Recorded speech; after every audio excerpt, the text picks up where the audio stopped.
محنت کشوں کے عالمی دن پر اہم شخصیات نے خاص پیغامات جاری کیے۔ صدر مملکت آصف علی زرداری، وزیر اعظم شہباز شریف اور دیگر قومی رہنماؤں نے محنت کشوں کو خراج تحسین پیش کرتے ہوئے ان کے حقوق کے تحفظ کے عزم کا اعادہ کیا۔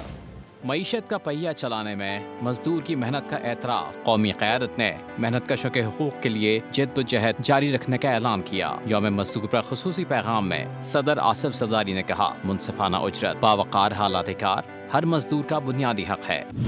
انہوں نے شکاگو کے مزدوروں کی جد و جہد کو انسانی وقار کی علامت قرار دیا۔ کہا، 8 گھنٹے کام، 8 گھنٹے آرام اور 8 گھنٹے ذاتی وقت کا اصول آج بھی انتہائی اہم ہے۔ وزیر اعظم شہباز شریف نے کہا، محنت کش قومی ترقی کی اصل طاقت ہیں۔